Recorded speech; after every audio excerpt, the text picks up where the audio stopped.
I have been threatened in our monastery since June 2012 because a defamation campaign, false of course, that was promoted by Catholic NGOs in France.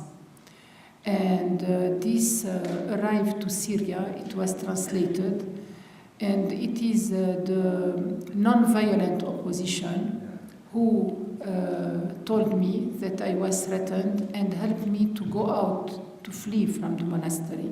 So I can't go back to my monastery because it is in a rebel region, violent rebel region. But since February, to prepare the visit of my Red Maguire and the peace activists, I began to come back to Syria. We have opened an office for reconciliation in Damascus, and from time to time I go there to supervise many things like humanitarian aid and reconciliation negotiation. Thanks.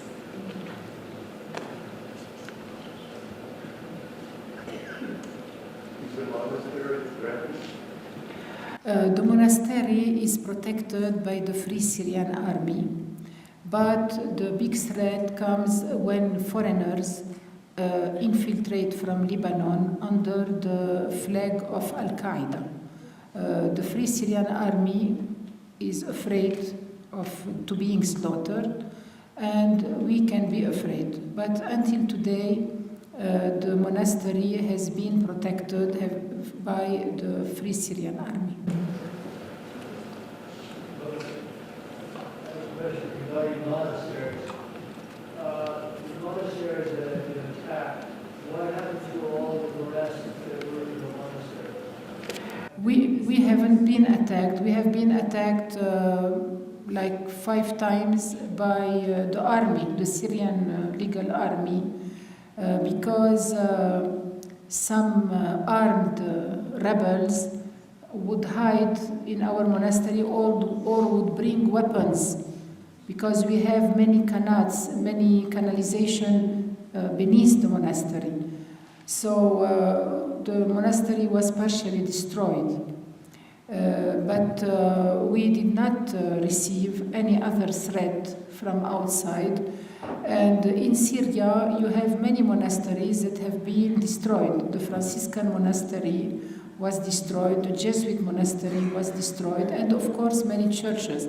Sometimes it is the fruit of the conflict. It means that the army also begins to, to target the militias, and so if they are in the neighborhood of a church, the church will be destroyed. Sometimes you have a church that is destroyed because of exclusivism and radicalism, and it is most of the cases it's like this.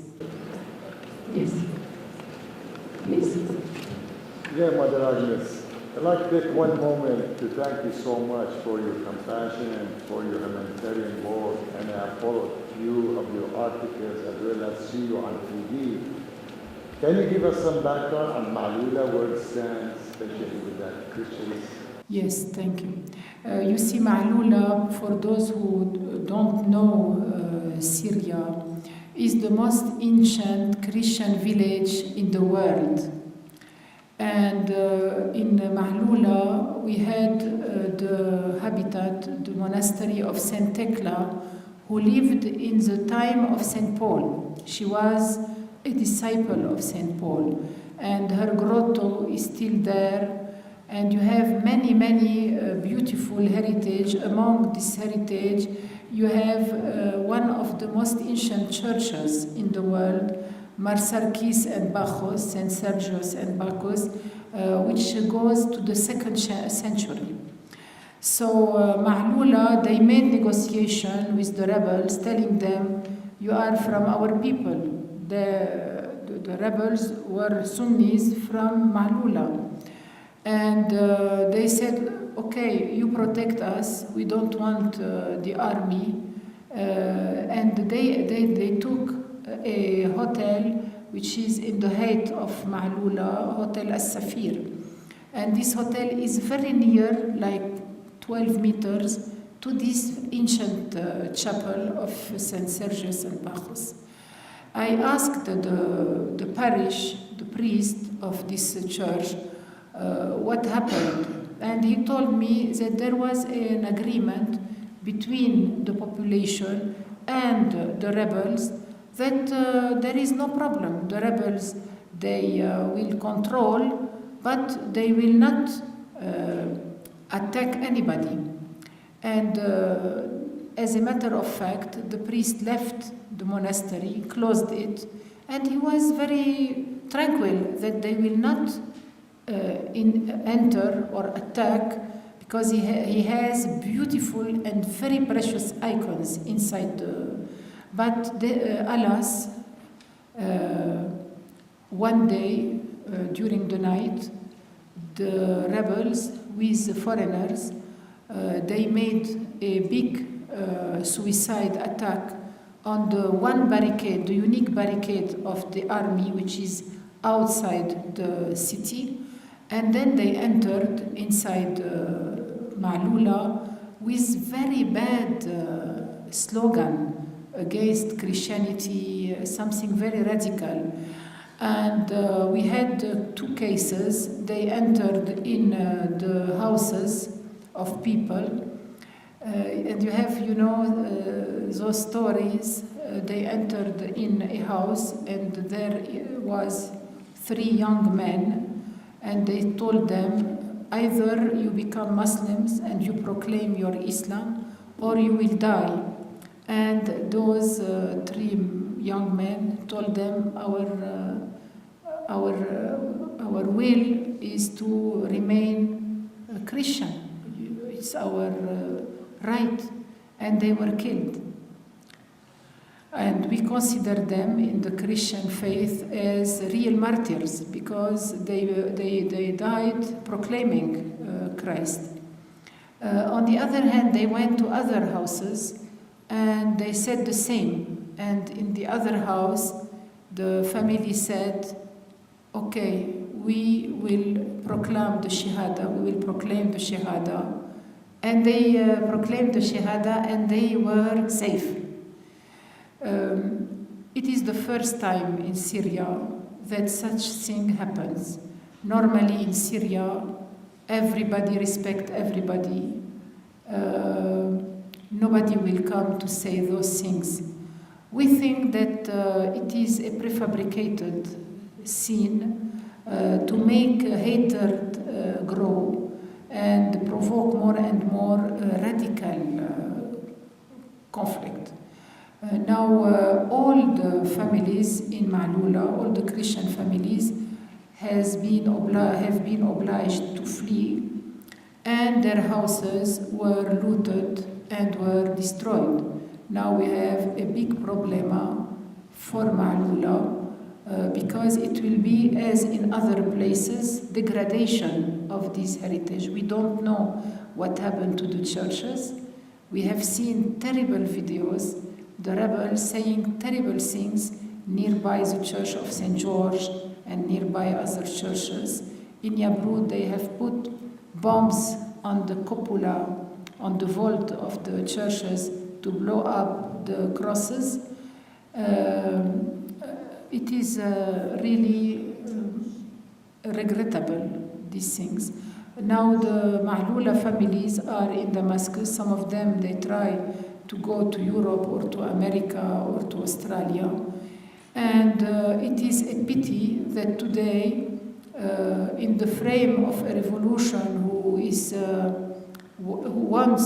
proclaiming to bring freedom and democracy, in reality what we have is the hemorrhage of more than 1 million Christians outside Syria, like in Iraq.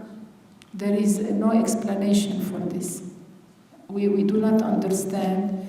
We do not understand how Western countries, instead of helping the moderate opposition, the liberal opposition, the pluralistic opposition, they are fostering this kind of violence and of exclusivism. We do not understand. How do you feel the American mainstream media is handling Syria?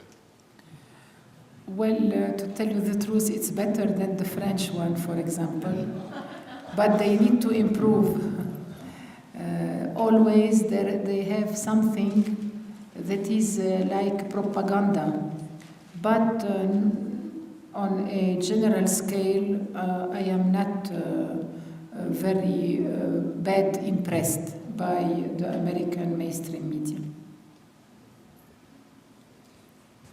What do you believe the American agenda is for Syria? I don't know if they know. What has been the role of the outside media, Al Jazeera, in the events in Syria? Yes. This was a real awful and reprehensible role because it has incarnated a kind of new war, a media war, and maybe Syria has entered the history in this kind of war that is based on fake videos and fake propaganda and on lies, and they lie and then they believe their lies, so that always everybody will talk about those lies, and they are very sure saying those lies, so that if you tell them this is a lie, you become a liar. I think the Jazeera must be judged sooner or later. There will be complaint and it will be under the International Tribunal in La Haye.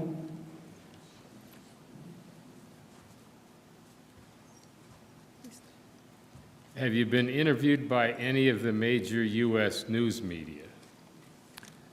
Yes, I have been interviewed twice by New York Times, by Fox News, by Los Angeles Times. Yes, I think so, yes. I don't remember others, but ABC News. How can you have negotiations with 2,000 rebel groups? Our negotiations, they have the Syrian people and the Syrian armed rebels. If they are Syrian, we negotiate with them. I have said that even a Al-Qaeda member, if he is a Syrian, we will negotiate with him, because finally the settlement will be between Syrians and Syrians. And we have met Al-Qaeda members, Syrian Al-Qaeda members, that were very prompt to change their mind and enter in a settlement. But we do not negotiate with the foreigners. The foreigners, we ask them to leave Syria the soonest, the best. We'll do two more. And I apologize, I meant to introduce Rima Barakat, whom you've seen here. She helped organize and schedule this program at this church. She originally had it set up for another church that didn't follow through with it, and so we really are very grateful to her for doing that. Are there any effective practices to stop foreign infiltrators from entering the country? Yeah.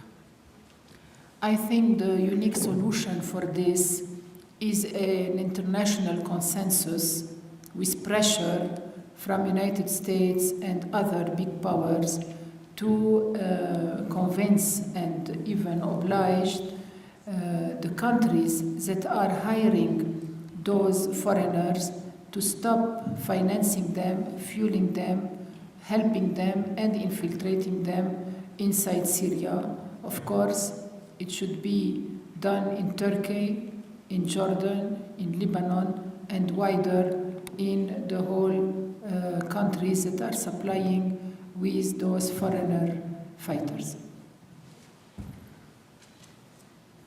Guess we'll do two more.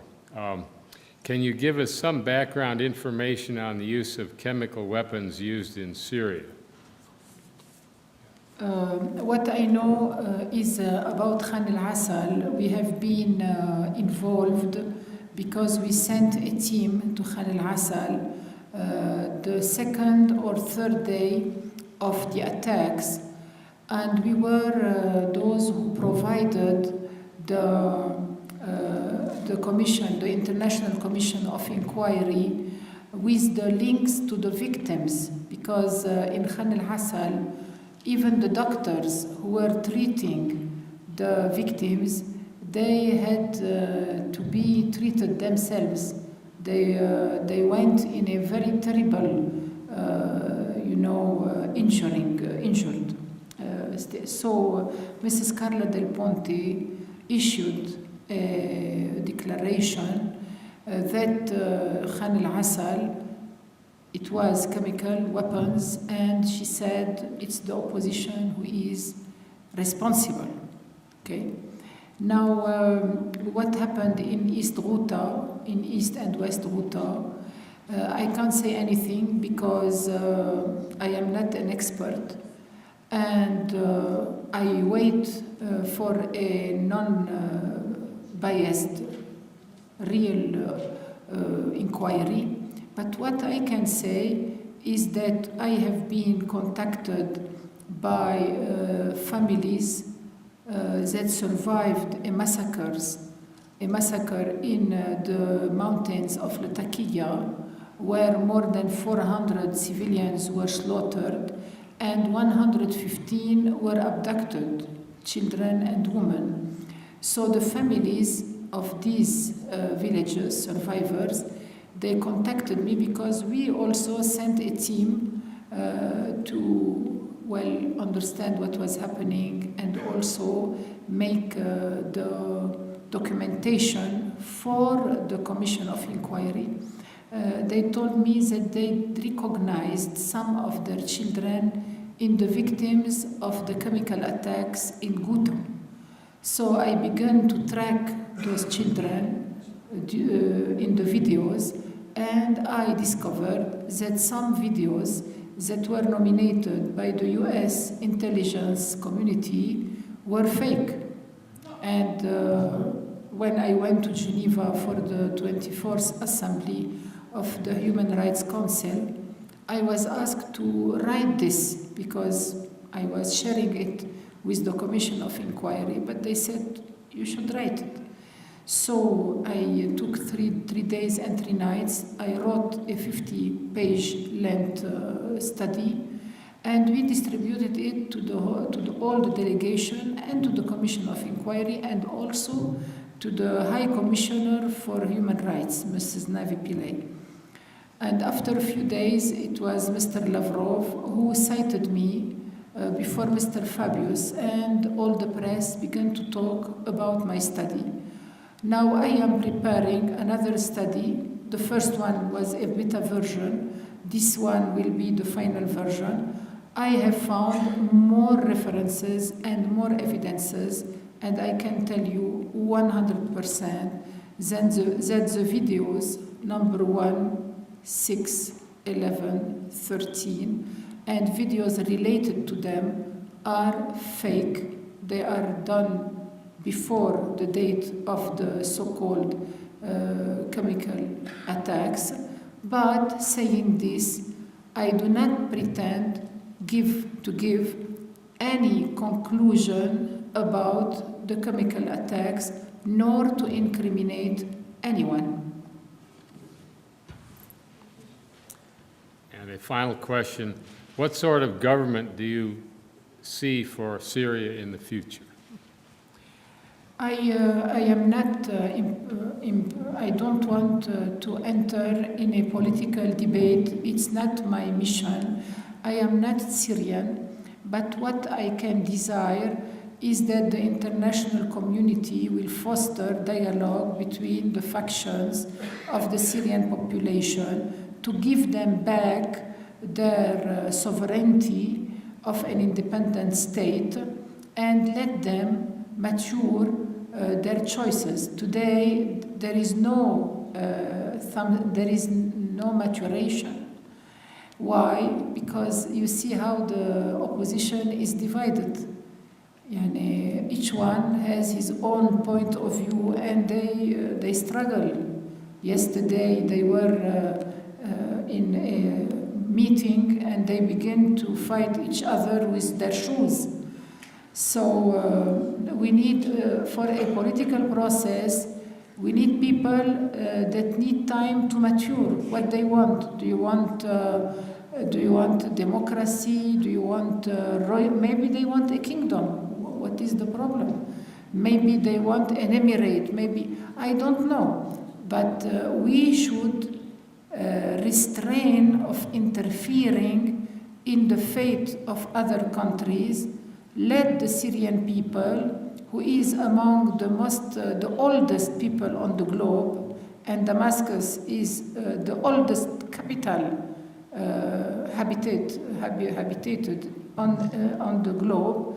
Let them, they have the capability to talk, to prepare, and to, make elections and choose what they want. Thank you.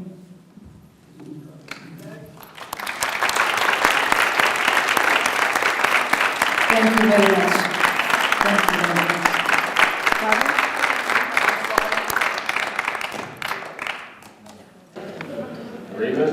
What we do, just one last thing, one of the things that I say, the last thing we want for Syria or anyone in the Middle East is the Wahhabi, Salafis, the form of democracy is chopping heads. That's one. You are Syrian. Come here, come here. But what could we do as people? How can we help? What is it that we as individuals can do to help them? I think that, thank you.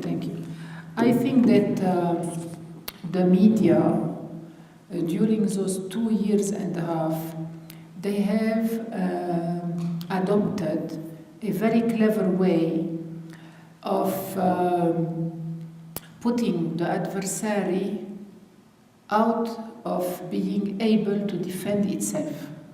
They have put it they knocked him out by demonizing. During days and years, they were demonizing anything that could have any link with the Syrian government, and they called it regime, and they called it tyrant, etc. If we have to look to any government on the earth today with the eyes of these mainstream media, I think that more than 100 countries should have the same fate as Syria today. Let us send foreign fighters, let us demonize, and let us put the chaos in this country because the leaders, they are bad leaders. This is not a way. This is against the international law. The Syrian government, let it be good or bad, is a legal government. And this government gives the identity to Syria because this government has a delegate in the United Nations. And nobody could take off this delegate. It is international law. So if you behead the Syrian government, you don't have a president that is legal. He is legal, but if you talk about him, it seems that he is not legal. You are demonized.